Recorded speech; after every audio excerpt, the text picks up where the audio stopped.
Bonsoir à tous. Nous sommes le mercredi 8 octobre 2025. Je suis Marguerite Dutrache, l'hôtesse de vos nuits de culture. Et nous sommes de retour au bar Les Souffleuses, au 7 rue de la Verrerie, dans le 4e arrondissement de Paris. Et vous écoutez Le Masque et la Plume dans le cul.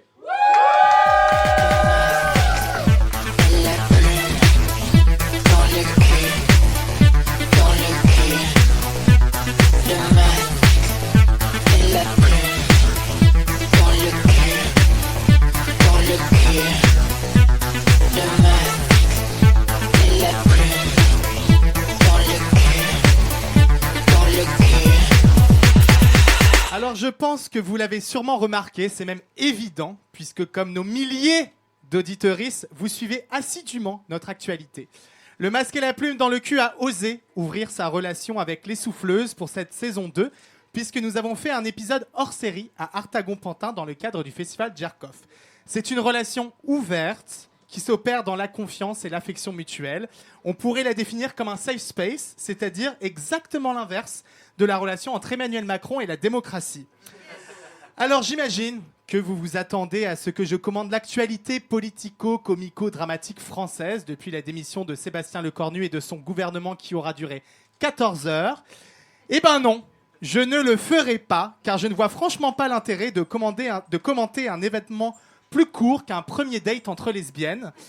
J'ai beaucoup trop de respect pour vous, les gouines. Mais trêve de réflexion franco-franchouillarde, puisque nous recevons ce soir une personnalité internationale. Et oui, ce n'est pas parce que nous opérons depuis une modeste cave que le Masque et la Plume dans le cul ne s'adresse pas au monde entier. Ce soir, nous mettons à l'honneur une artiste iconique de la scène culturelle montréalaise. Mais avant de la présenter, et à défaut de parler de politique, je vais donc parler de moi. Oui, je me dois de faire preuve de transparence et je suis obligé de vous faire une confession. Comme de nombreuses âmes rêveuses, j'ai moi aussi été un Français de Montréal. À l'époque, je quittais la France de François Hollande, époque innocente où l'on réalisait que ses parents de gauche pouvaient également dire des conneries comme « Bon, c'est pas le plus charismatique François Hollande, mais ça reste quand même la gauche ». Et que le Parti socialiste, eh bien, s'est avéré être le Parti socialiste. Rappelons qu'en 2012, le Parti socialiste contrôlait pour la première fois de l'histoire de la Ve République l'Assemblée nationale, le Sénat et les régions. Et tel Joséphine l'Ange Gardien ou Super Nanny, ils pouvaient donc tout dire et étaient surtout en mesure d'appliquer leur programme. Programme qui incluait notamment la reconnaissance comme État de la Palestine. Et ça, Hollande, le PS et autres Manuel Valls ne le firent jamais. Un rappel que la cause palestinienne est une boussole et que le Parti socialiste tend à être plutôt à l'ouest qu'a indiqué le nord. Reconnaissons néanmoins à François Hollande et sa team une certaine vibe plus belle la vie. Vous vous rappelez sûrement du scooter, des croissants, de la loi El Khomri et aussi du clash entre Valérie Trierweiler et Ségolène Royal.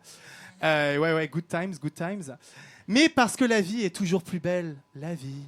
Les rumeurs disent que François Hollande se verrait bien faire un comeback pour la prochaine présidentielle.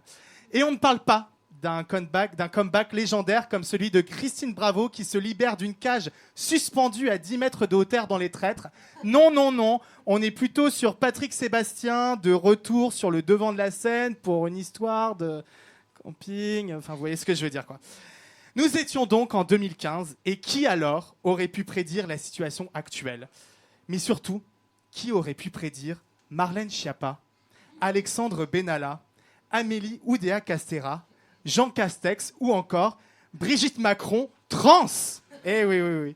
Alors oui, voilà toutes les raisons qui m'ont poussé à l'époque à fuir la France pour le Québec. Alors mettons sous cloche mon homosexualité refoulée ainsi qu'un visionnage un peu compulsif et peut-être inquiétant du cœur à ses raisons. Cricket Rockwell, t'es à jamais dans mon cœur. On dit que l'herbe est toujours plus verte ailleurs et leur Premier ministre était objectivement bien plus sexy que le nôtre. Oui, j'ai été un de ces Français de Montréal qui, choqué de voir la visibilité des personnes LGBT dans la belle province québécoise, en avait conclu que retourner en France, ce serait retourner dans le placard.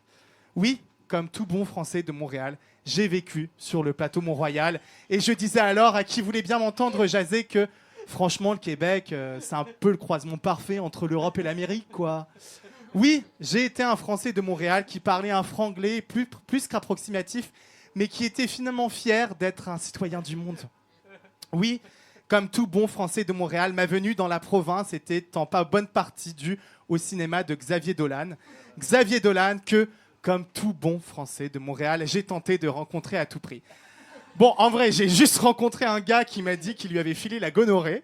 Donc, je peux donc désormais dire que j'étais à une IST de l'enfant terrible du cinéma québécois. Mais, at the end of the day, oui, j'ai des restes du franglais, ou est-ce que c'est juste le parler PD des années 2020 ? Je ne sais pas. Oui, along the way, j'ai appris qu'en France, comme au Québec, ce qui compte, ce n'est pas la destination, mais bien le voyage.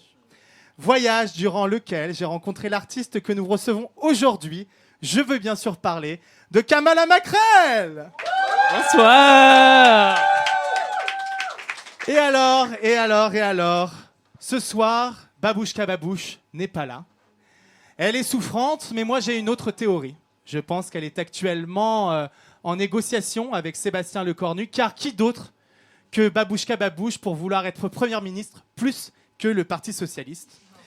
Voilà. Et bien sûr, avec nous ce soir pour enregistrer nos voix et vos cris, cher public, l'irremplaçable régisseuse du masque et la plume dans le cul, Ous.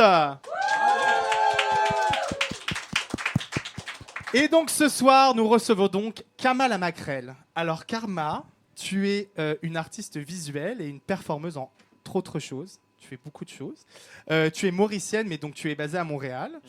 Tu es de passage à Paris pour 3 mois dans le cadre d'une résidence à la Cité internationale des arts. Est-ce que tu as un premier retour d'expérience ? Est-ce que tu survis aux Parisiens ? Et à part Emmanuel Macron, c'est quoi notre problème ? Dis-le nous, on veut le savoir. Écoute, je pense que c'est quand même une posture privilégiée d'être là dans une résidence d'artiste pendant 3 mois parce que ça veut dire que moi, je ne prends pas le métro pour aller travailler le matin. Oui, parce que vu sur la Tour Eiffel et la Notre-Dame de Paris, j'ai appris. Ça inspire. Ça inspire. Ça Non, inspire. non, je pense que je suis très ouverte à Paris et Paris s'ouvre à moi. Bon, les gens ne sourient pas beaucoup. J'ai l'impression de venir de la campagne. Moi, j'ai l'habitude de sourire à des gens. Et je dirais, selon moi, le plus gros problème, qu'est-ce que ça tousse dans le métro et ça ne porte pas de masque. Ouais, c'est la partie de Montréal qui me manque. Ok. Post-Covid, je me dis, au moins, on se couvre le visage quand on tousse à Montréal. Oui. Plus discipliné. Donc, Kama, tu as commencé ta pratique artistique par le drag, notamment en faisant une performance intitulée Race is a Drag, une performance où tu t'emparais des espaces extérieurs pour confronter la blanchité et les gens dans l'espace public à la question raciale. Ouais. Qu'est-ce que le drag permet en tant que révélateur des enjeux sociaux et pourquoi c'est via cette forme que tu as choisi de questionner cette question raciale au Québec? Donc là, quand on parle de Race is a Drag, qui était quand même un projet, c'était mon tout premier projet dans les espaces publics à Montréal. On parle de 2012. Donc c'est important de contextualiser parce qu'en 2025, vous avez un Drag Race France, etc. Mami Watawe, j'ai au moins cette référence. De poser la question du drag en 2012 et 2025, c'est même dans un contexte montréalais, c'est pas exactement la même chose. Je pense que quand moi j'ai commencé en 2012, oui, c'était les débuts de Drag Race en Amérique du Nord, mais ça restait quand même une forme assez marginale, une forme d'art marginal. Et pour moi, c'était un peu, à la fois je pense que dans mon parcours personnel, c'est là où la scène, c'est un peu le premier espace où j'ai commencé à jouer avec le genre et les codes du genre avant que ça devienne, avant que je le fasse dans l'espace public ou que ça devienne mon quotidien. Dans ce sens-là. Donc, moi, j'ai commencé avec le drag où je voulais vraiment affronter le regard raciste. Et dans ce regard, en fait, je voulais pousser la question de poser la question je performais dans des espaces publics. Je dis toujours que quand on performe dans une galerie ou dans un théâtre, il y a des gens qui choisissent de franchir le seuil de la galerie ou du théâtre. Or, quand tu performes dans des espaces publics, ben, tu ne sais pas c'est qui ton public. Et je pense qu'à l'époque, pour moi, c'était un outil qui... Il y avait à la fois une espèce de quête personnelle, mais aussi c'était un outil qui me permettait de vraiment pousser les questions.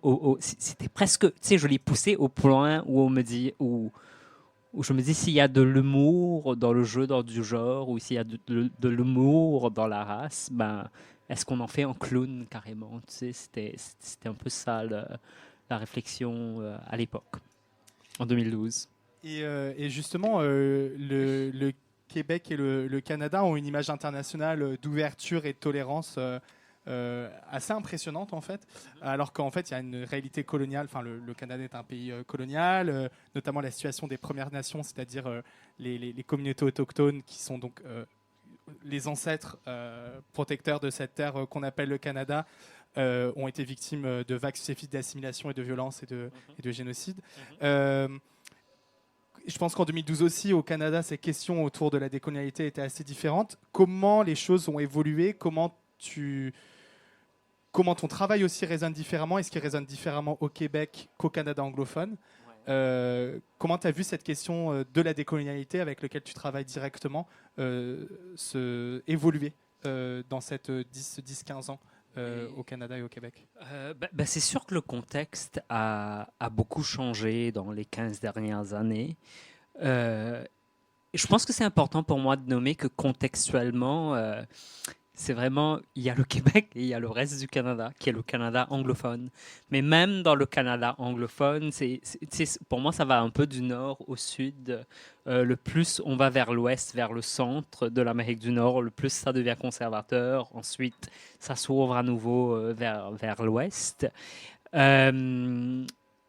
Donc, je vais peut-être parler du contexte montréalais et du contexte québécois, qui est le contexte dans lequel je suis. Moi, les choses sont très imparfaites au Québec. Elles sont encore très imparfaites au Québec.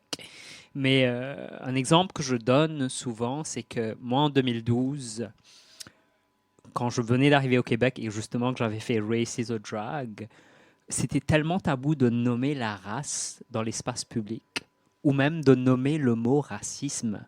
Ça se faisait pas. Alors qu'il y a quelque chose de très intéressant en 2025, quand on a un premier ministre du Québec qui dit « Selon moi, le racisme systémique n'existe pas », je me dis « Ah, le fait d'entendre racisme systémique de la bouche du premier ministre québécois, ça c'était inimaginable dans les débuts des années 2010 au Québec, même à Montréal. » Donc, il y a quand même quelque chose qui a changé par rapport au langage, par rapport au discours, ce qui est un début. Je pense que c'est important d'avoir un début de langage, de pouvoir nommer certaines expériences ou nommer certaines choses systémiques qui ont lieu dans la société. Structurellement, maintenant, par rapport au changement, il y a encore quand même beaucoup de travail parce qu'on a un premier ministre québécois en ce moment au Québec, François Legault, qui va dire par exemple que le racisme systémique n'existe pas. Donc il y a certaines choses qui ont changé et d'un autre côté, je dirais, il y a aussi quelque chose quand moi je rencontre des jeunes début vingtaine qui sont ce qu'on appelle des cutie BIPOC, donc des personnes queer, trans, racisées, autochtones.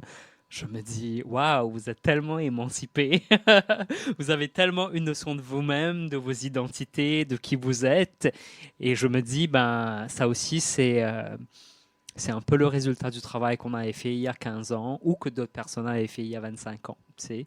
Donc, il y a quand même quelque chose de voir la nouvelle génération dans son émancipation, dans son émergence. Ça fait toujours très, très chaud au cœur. Ouais, et justement, tu as activement participé à ça puisque tu es passé donc, du drag à la création d'un cabaret qui s'appelait le Gender Blender, qui était une scène ouverte. Ce que je te disais, c'est que moi, c'est en fait, je pense, le premier espace queer, vraiment pas gay, mais vraiment queer, politique dans lequel je suis allé. Et je me souviens d'avoir vraiment cette sensation de qu'est-ce qui se passe, ces gens prennent la parole. De voir plein de corps, plein de points de vue, plein d'expériences différentes. Et c'était très fort et c'était très fréquenté. C'était vraiment the place to be. Et donc, c'était quoi l'idée derrière justement le Gender Blender? Et qu'est-ce qui te plaisait aussi dans cette forme cabaret? Pourquoi tu as choisi cette forme-là? Ouais, le Gender Blender, donc pour l'histoire, c'était un peu ça. Moi, je suis arrivé à Montréal fin 2011, 2012.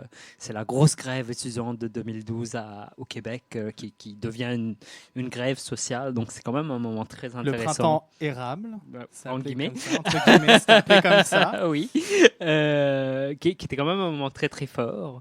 Et moi, donc j'avais passé, peut-être pour parler du parcours, je viens de l'île Maurice. J'ai quitté l'île Maurice quand j'avais 19 ans et je suis parti en Inde et j'ai vécu 5 ans en Inde. J'avais une bourse d'études pour aller étudier en Inde. Ensuite, quand j'ai fini mes 5 ans en Inde, je suis parti dans l'Ontario, dans une petite ville du Canada anglophone, où j'ai fait ma maîtrise. Et de là, je suis arrivé au Québec. Et c'était intéressant parce qu'il y avait un peu, j'étais dans une petite ville de l'Ontario, une petite ville vraiment très très blanche, où j'avais vécu mon premier hiver, ma première neige, etc. Ouais, c'est etc. dur, c'est dur, c'est dur, c'est dur.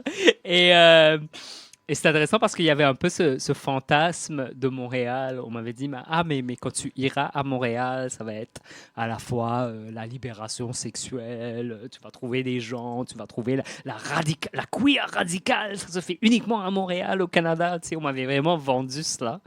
Et sauf que je suis arrivé à Montréal et la queer radicale, elle était très, très, très, très, très, très, très blanche. Et moi, je vivais beaucoup de racisme, même dans ces espaces radicaux. Et quand je suis arrivé à Montréal et que j'ai commencé à faire de la performance, Race is a Drag, c'était une série dans des espaces publics, parce qu'en fait, personne me donnait une scène, personne ne me connaissait. Ouais, il y avait une espèce de clique dans cette gauche queer radicale aussi, à laquelle j'appartenais pas.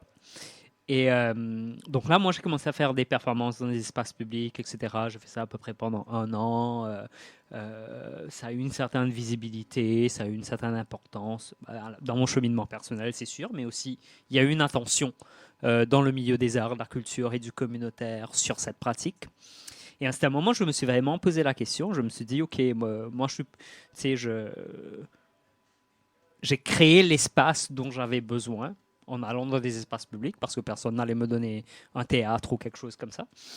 Et je me suis dit, mais que font les jeunes? Moi, j'étais déjà dans ma fin vingtaine à l'époque.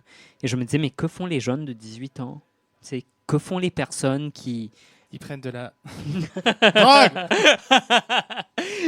qui ont une histoire à raconter. Donc, je me suis vraiment...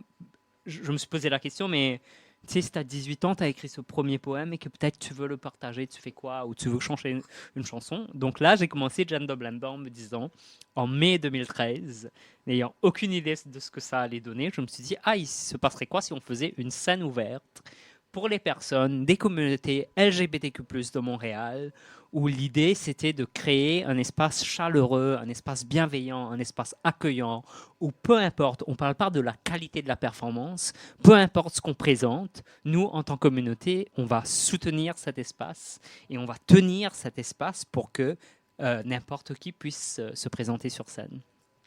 Donc c'est comme ça que j'ai commencé Gender Blender en mai 2013, qui a continué jusqu'à mai 2018. Bon, c'était complètement bénévole, c'était mensuel, c'était beaucoup de travail. À un moment, je pense qu'il fallait que je passe à autre chose. Maintenant, j'en fais une édition spéciale à tous les étés. Je le ramène à tous les étés, mais l'idée vraiment, c'était de créer... Tu sais, au fil des années à Gender Blender, je me rappelle la première fois qu'une femme trans dans la soixantaine est venue jouer de la guitare et chanter une chanson. Je me dis... Waouh, tu sais, pour une femme trans dans la soixantaine qui veut chanter, elle ira jamais dans un open mic, tu sais, Hétéro. hétéro. Tu sais. Donc pour moi, c'était surtout ça, et en fait, ça a très vite décollé. C'était toujours très très plein. Et j'ai toujours dit, parce qu'on me posait souvent la question, c'est quoi un peu le secret du succès? Et moi, j'ai toujours dit, l'espace fonctionne parce qu'il y a un besoin pour l'espace. Et le jour où les gens arrêtent de venir, ça veut dire qu'il n'y a plus de besoin pour l'espace. Et ça sera une bonne nouvelle. Parce que ça veut dire qu'il y aura suffisamment d'espace sécuritaire pour des voix marginalisées, pour des personnes marginalisées dans la ville. Ouais, et donc justement, en fait, il y a quand même beaucoup d'artistes qui ont fait leurs premières armes, leurs premières tentatives au Gender Blender. Je pense notamment à Yves Park-Finley ou à Trana Wintour. Trana Wintour qui est dans Les Traîtres Québec. Important de le dire. Canada. iconiques. Donc je vous conseille d'aller voir ce qu'elles font. Et notamment, justement, je trouve cette idée de la fin d'un espace parce qu'il y a un besoin, etc. Comment tu vois maintenant, avec un peu de recul, l'héritage du gender blender? Tu vois, c'est le moment de te saucer. C'est le moment de dire que tu as révolutionné tout. Je ne dirais pas que j'ai révolutionné tout, mais c'est sûr que ça fait chaud au cœur. Tu sais, justement, de rencontrer Trana Wintour maintenant, Eve Parker Finlay, Kim Ninkuru. Donc, il y a tous ces artistes qui maintenant sont devenus des artistes qui font ça à temps plein, certains très famous, comme, tu sais. Et de me dire, d'avoir pu un peu ouvrir cette porte. Parce que pour moi, la question de l'émancipation, je l'ai toujours dit, c'est que l'émancipation, elle n'est pas individuelle, l'émancipation, elle est collective. T'sais, pour moi, ce n'était pas l'idée de créer un espace pour moi, c'était l'idée de créer un espace pour toute la communauté, parce qu'au final, c'est ça, et de savoir que cet espace a pu ouvrir des portes pour des artistes maintenant qui le font à temps plein ou qui sont devenus en guillemets famous. Eve Parker Finlay était sur Canada's Got Talent, tu sais, genre... Ah, ça fait vraiment chaud au cœur parce que tu n'y penses pas quand tu commences cette petit espace communautaire, mais ouais, de pouvoir donner une première scène à une personne, même si pour une seule fois dans sa vie, elle va lire un poème sur son break-up, ou si elle va continuer à faire de l'art pour le reste de sa vie et ensuite construire une carrière, je me dis, ça fait très très chaud au cœur, quoi. Oui, effectivement. Et dans la grande tradition de la scène ouverte, et pour faire écho à ton travail, Kama, notamment ta série de photos dont on va parler autour des cartes postales de l'île Maurice, on s'est dit qu'on allait donner une carte blanche à une artiste qu'on aime beaucoup, au Masque et la Plume dans le cul. Elle a notamment performé dans le cadre du Femstival, le festival des féminités queer, dans lequel ton travail, Kama, a été exposé au Point éphémère au mois de septembre. Je vous demande donc de faire un tonnerre d'applaudissements pour Garance Shinance, a.k.a. Grande Bouche.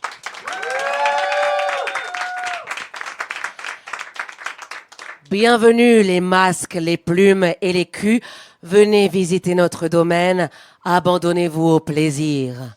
Oui, je vais parler comme Micheline Dax en backroom tout au long de cette chronique, car c'est elle qui fait le doublage de la grande prêtresse dans le dessin animé Les 12 travaux d'Astérix. Ouais, alors je vous parle d'un temps que les moins de 30 ans peuvent difficilement connaître, mais c'est pas grave, l'âge c'est dans la tête chérie, comme me l'a dit un philosophe anonyme en After Samedi. Alors, pour celles et ceux qui n'ont pas la ref, c'est le moment de l'histoire d'Astérix qui parodie l'épisode mythologique d'Ulysse contre les sirènes. Vous savez, ces vilaines tentatrices au chant envoûtant qui essayent de le détourner de sa destinée de grand héros. Mais dans les 12 travaux d'Astérix, le mythe des sirènes prend des allures de film érotique lesbienne for men sous acide. Pourquoi pas, c'est une production pour enfants après tout. Pour réussir cette épreuve, nos héros, Astérix et Obélix, doivent refuser de s'oublier pour toujours sur l'île du plaisir. Dur, car tout y est pourtant délicieux sur l'île du plaisir. L'ambroisie coule à flot, les fleurs sont resplendissantes, un écureuil joue de la trompette, un colibri danse la samba, et surtout, les prêtresses sont très cajolantes dans leurs toges transparentes. Elles sont toutes minces, blanches, big boobs et lip filler. C'était déjà la traîne sous Jules César. Toutes semblables, à l'exception de la grande prêtresse aux longs cheveux noirs qui, elle, a vraiment des airs de Kim K. Apparemment, cette aventure sur une île peuplée exclusivement de hot femmes était une réponse d'Uderzo et Goscinny aux critiques qui prétendaient que Astérix et Obélix étaient asexués. Ouf, on est rassurés. Ce sont de vrais mecs 6-7. On a eu peur. Et l'éveil des sens a bien marché pour moi aussi, puisque petite, j'étais si fascinée par cette séquence que je voulais littéralement rentrer dans ma télé, rejoindre l'île du plaisir et enfouir mon visage dans le généreux cleavage des prêtresses. Obélix, lui, décidera de quitter l'île, car on n'y trouve pas de sanglier. Moi, à leur place, je serais restée, et pourtant, j'adore aussi manger. Et là, un doute m'assaille. Mon amour des bimbos et mon fantasme d'une communauté autogérée de bombasses qui ferait du humping sur un lit de fleurs qui, comme leur chatte, ne pique pas, m'a-t-il été imposé? Ai-je adopté sans y prendre garde le male gaze, le regard masculin? Mais alors, ma bisexualité naissante s'est construite dans le regard d'Astérix et d'Obélix? Ah! Cri d'horreur! Payez-moi une thérapie de toute urgence, bon Dieu! Ce dessin animé a aussi formaté dans mon regard d'enfant métropolitaine blanche une certaine représentation de l'insularité, complétée par d'autres images aseptisées d'îles retouchées, comme celle des pubs Club Med, de l'emoji île, ou encore des cartes postales aux couleurs saturées. Depuis quelques années, je collectionne et j'archive spécifiquement les cartes postales représentant des femmes posant sur des plages des années 60 aux années 2000, avec pour projet documentaire d'aller à la rencontre des modèles et de leur proposer de co-créer de nouvelles cartes. Alors, si vous ne voyez pas à quoi elles ressemblent, ces images en voie de disparition, mettaient souvent en scène des filles en série, parfois littéralement en formation brochette. Toujours minces, j'imagine cisgenres et secouant leurs longs cheveux dans des postures offertes. Sur les cartes postales des stations balnéaires de la métropole française, elles sont quasiment systématiquement blanches, mais bronzées. Et parmi les quelques cartes postales des territoires ultramarins que j'ai pu voir, on trouve encore des modèles blanches, ou, quand il s'agit de femmes racisées, elles sont complètement exotisées, topless, dans des tenues traditionnelles, un héritage direct de la photographie coloniale. Sur toutes ces cartes postales, paysages et corps féminins sont fétichisés comme des territoires à explorer et à domestiquer, passifs et alanguis. La femme est allumeuse, l'île est tentation. Comme dans la télé-réalité du même nom, tout ça conduit à un roleplay genré lassant où le désir est forcément une force destructrice et jamais une manière d'entrer en relation. On l'a vu, de Homère à Astérix, en passant par Adam, l'homme cis-7 doit toujours redouter ce qu'il désire. Paradoxe, mon amour, comme dirait le tatouage de Béatrice Dalle. C'est vous, en fait, qui devez aller en thérapie et nous payer la nôtre. Femme idyllique, paysage paradisiaque, même combat. Car pendant que le regard masculin fantasme une nature aussi disciplinée que la cellulite, fait se confondre les corps et les décors et prétend disposer des deux, les personnes sexisées n'ont cessé de penser, de ressentir et de dire. Et ça fait peur au regard masculin, que les filles des cartes postales, que les prêtresses du plaisir, que les sirènes et toutes les autres bimbos secondaires dans les images ou les récits qu'on nous propose, elles pensent et ressentent et disent. Et donc le regard masculin, il aimerait les contenir dans le cadre d'une planche de BD ou d'un bout de carton mal imprimé et se contenter de se rincer l'œil. Mais elles explosent l'image, elles sortent du cadre. Parce qu'une femme, c'est pas une piscine, ça déborde vite. Kama, tu as repris le format de la carte postale pour t'auto-représenter dans des paysages de l'île Maurice en sujet politique, sans choisir entre la présence et la parure, la vulnérabilité et la force. Continuons d'imaginer de nouvelles manières de nous montrer dans une fierté puissante ou une adelphité délurée, ou un peu les deux à la fois. Car si on ne peut pas s'extraire complètement du regard masculin, car nous sommes toutes et tous nés dedans et matrixés par lui, nous pouvons travailler à ouvrir et emprunter des chemins de traverse dans nos rapports au corps et aux lieux que nous habitons. Chers auditeurs, ici, depuis la lutte, on a une belle vue. Vous connaissez maintenant l'île dont vous n'allez plus jamais partir. Merci beaucoup à Garance à Grande Bouche pour cette chronique magnifique. Merci. Donc, Kama, tu as aussi travaillé autour de la carte postale dans une série photographique qui s'appelle Breaking the Promise of Tropical Emptiness, Transsubjectivity in the Postcard, pour le dire avec un bon accent. Mais toi, Kama, justement, tu es parti du constat que sur les cartes postales de l'île Maurice, il n'y a simplement pas de personnes représentées. Est-ce que tu peux nous expliquer ta démarche avec ce projet photographique ? Oui, rompre la promesse du vide tropical, on peut le dire en français aussi. Traduction. Traduction. En bonne québécoise, là, je suis du genre rompre Merci, la merci. Ici, on parle Et en français. bon français, si je dis les trucs en anglais. Le shopping, tout ça, tout ça. Mais ouais, déjà, Garance, merci pour cette magnifique chronique. Moi, ce travail, ça a commencé en 2016, à peu près 2016-2017, où j'effectuais des voyages. J'étais rentré à l'île Maurice pour voir ma famille. Et je pense que ça m'avait vraiment beaucoup frappé, le cliché de leur carte postale, donc cette espèce d'image qui était complètement vide, où il n'y avait jamais encore racisé, jamais encore noir ou encore brun qui était présent et qui vendait un peu cette espèce de vide tropical. Je pense que ça m'avait beaucoup intrigué. À l'époque, j'étais encore, disons, une artiste très underground. Et ce qui fait que je me rappelle, c'est mon père qui a pris la voiture et qui m'a ramené un peu dans différents coins de l'île pour aller chercher ces clichés de cartes postales. Et je voulais un peu à la fois mettre mon corps de l'avant. Mon corps racisé, mais aussi mon corps transgenre, pour parler des différentes subjectivités qui existent dans cette longue lignée coloniale qui est censée représenter des territoires, mais en fait qui ne font que dire voilà des espaces vides, terra nullius, à venir coloniser si vous avez suffisamment d'euros, ou de dollars ou de livres sterling. Donc c'est un peu comme ça que le projet a commencé. C'était en art visuel, c'était un de mes premiers projets. Ouais. Et d'ailleurs, je crois que Garance, tu avais une question pour Kama.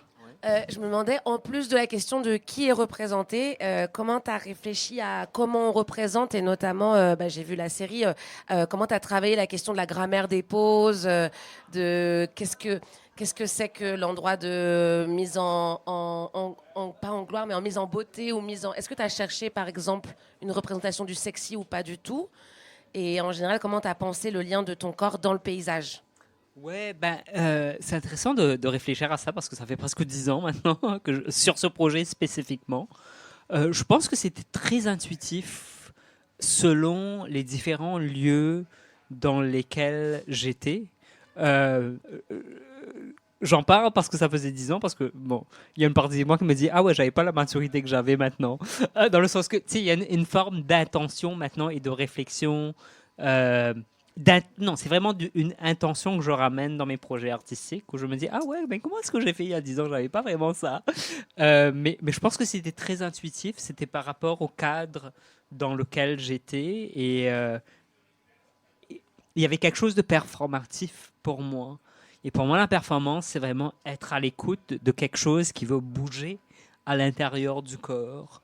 Donc, dans ces moments-là, je pense que c'était beaucoup ça. Maintenant que j'ai le recul de regarder à travers, je sais plus, ces 20 cartes postales, de voir, qu'est-ce que j'avais fait il y a 10 ans. Je pense pas que j'y avais nécessairement réfléchi à cette question, mais c'était très intuitif. Bizarrement, je savais quoi faire selon si j'étais sur la plage, si j'étais dans les cannes à sucre. Bizarrement, c'est comme s'il y avait une sagesse du corps qui s'était exprimée. Et c'est intéressant parce que par la suite, moi, je pense que la première fois que j'ai exposé ces œuvres, il y a eu, j'aime beaucoup dire parfois dans le processus artistique, il y a ce moment où ton œuvre te parle. Et pour moi, c'est toujours très, très riche quand ton œuvre vient te dire « Ah, voilà ce que tu n'avais pas vu » ou « Voilà où est-ce que tu vas t'en aller maintenant ». Et je pense que quand j'avais vu ces photographies sur des murs en 2019 à Articule à Montréal, qui est un centre d'artistes autogérés, les œuvres m'avaient vraiment reparlé. C'était une espèce de communication où j'ai réalisé « Ah, il y a vraiment quelque chose de plus à explorer ». Je n'avais pas réalisé à quel point il y avait ce lien entre le corps trans, le corps racisé et le territoire, ce que dans ma pratique maintenant j'appelle le corps de l'île. Donc c'était vraiment un moment très très fort pour moi par la suite de me poser la question, mais comment est-ce que j'ai fini dans cette posture spécifique? Mais je pense qu'il y avait vraiment quelque chose de l'écoute performative dans le moment. Ouais. Ouais, et justement, tu parlais d'insularité aussi, de la représentation de l'île, etc. Et donc tu parlais justement du concept du corps de l'île. Est-ce que tu peux nous en dire un peu plus sur Quel est ton rapport entre le corps, l'île, le corps de l'île? Oui, bah, tout à fait. Bah, c'est devenu un peu, après cette série photographique, c'est devenu un peu une obsession pour moi. C'est intéressant parce que j'ai vraiment commencé à faire des recherches sur la représentation de l'insularité.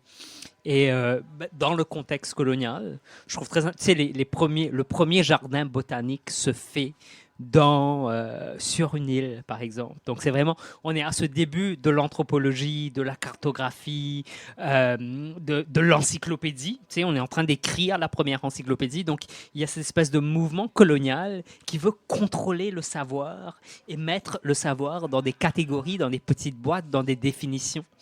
Et avec les îles, donc l'île devient un peu l'espace d'expérimentation où essayer cela. Donc la première expérimentation botanique, tu sais, donc l'expérimentation militaire, l'expérimentation nucléaire, donc tout ça, ça se fait un peu sur des îles.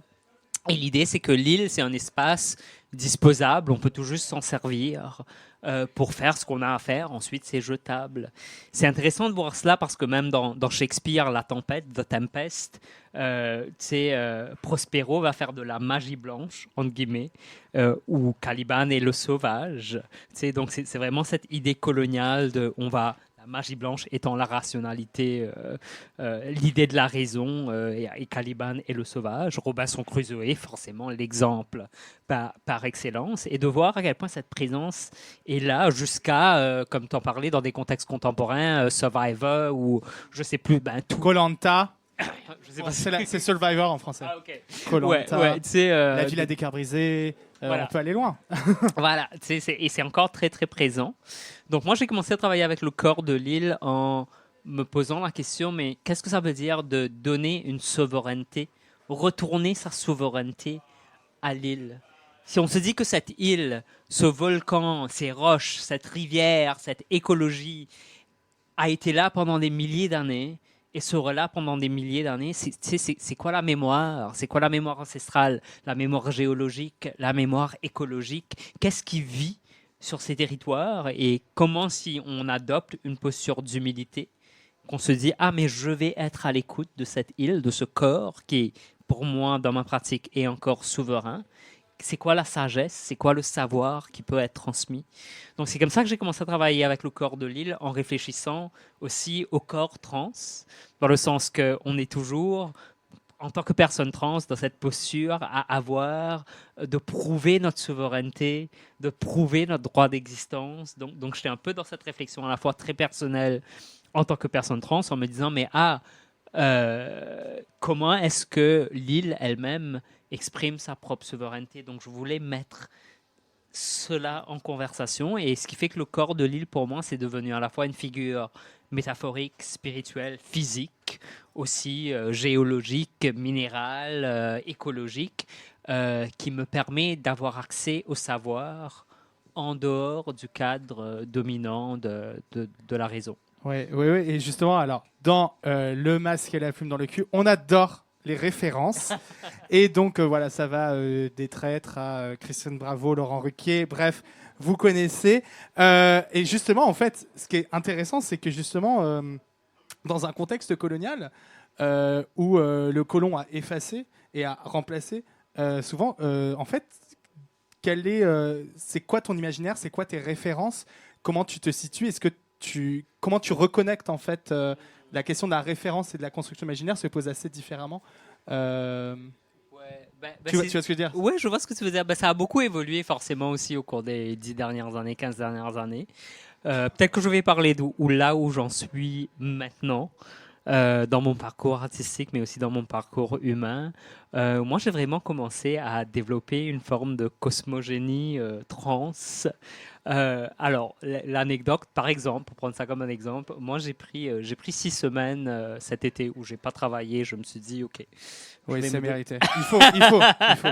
J'ai pris 6 semaines, mais c'est fou parce qu'au début du printemps, moi, j'ai le privilège d'avoir un jardin à Montréal. Et ce qui fait que j'ai passé tout l'été dans mon jardin, mais vraiment tout l'été, les mains dans la terre.